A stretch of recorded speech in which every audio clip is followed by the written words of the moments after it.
This is our receptionist, Pam. Pam! Pam! Pam! If you think she's cute now, you should have seen her a couple of years ago. What was your first impression of Michael Scott? In the first season of The Office, Michael is an idiot.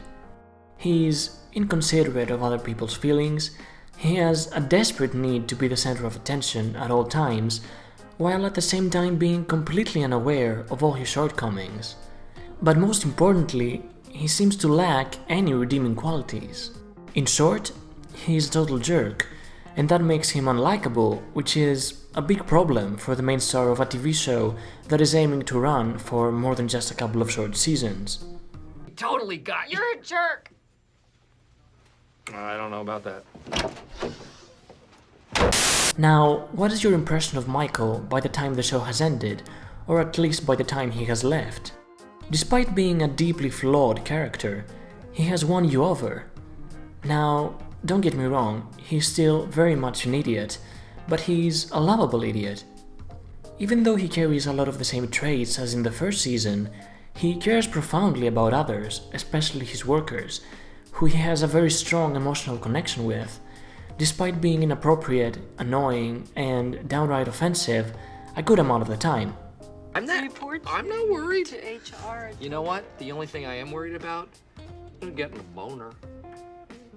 Ultimately, he's a good guy and a highly valued member of The Office. Michael is not a homophobe, but he just doesn't understand the world. And they're two very, very different things. It's not that he is intrinsically racist or homophobic or sexist. He just doesn't have a frame of reference. He's not capable of understanding.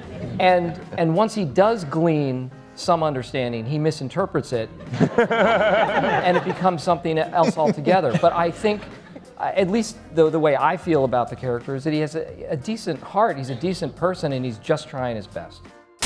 So, when did the shift happen exactly? When did Michael grow from being a nuisance to one of the most loved characters on the show, if not the most loved?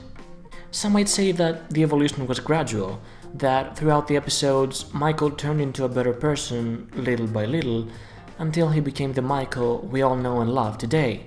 And while there is some truth to that, there's one episode in particular that showcases this transition perfectly.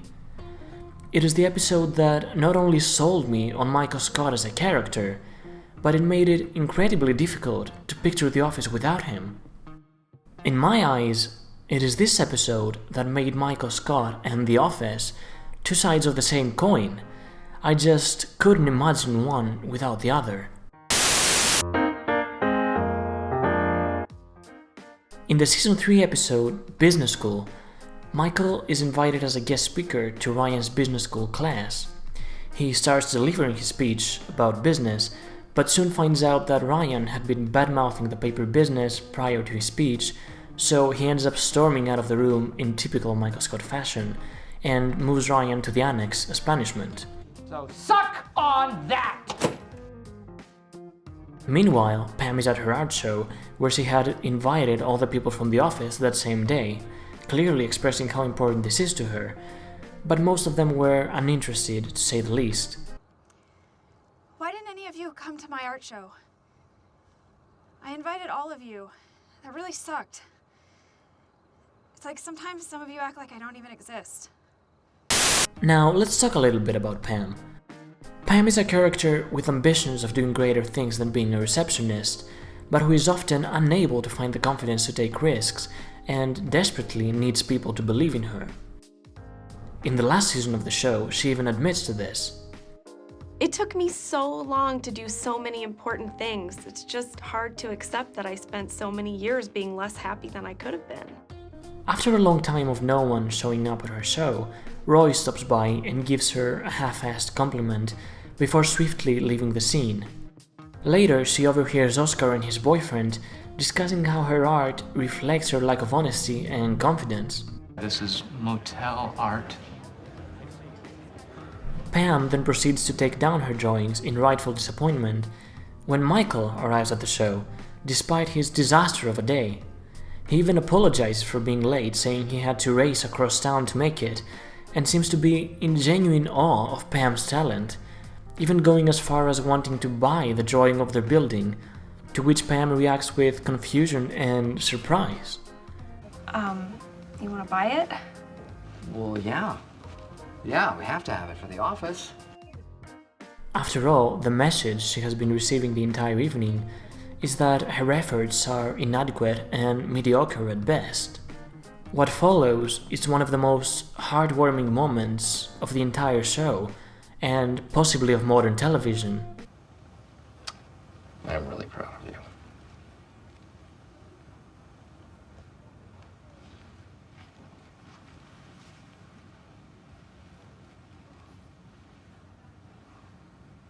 Thank you. Michael isn't even aware how much his gesture means to Pam. He believes in her, and that's all she ever wanted. That's enough. He didn't show up because he had to, or to seem nice for the cameras, or to suck up to his receptionist. He showed up because he really, really wanted to, because that is how much he cares.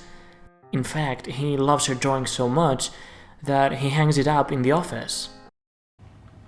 It is an inspiration. It is a source of beauty.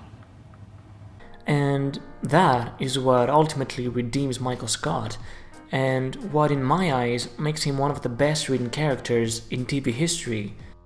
Because in spite of all his flaws, he has proven time and time again that he will be there for the people he cares about. And that is the moment Michael Scott changed forever. The moment he transformed from an annoying know-it-all to someone who will always be in our hearts.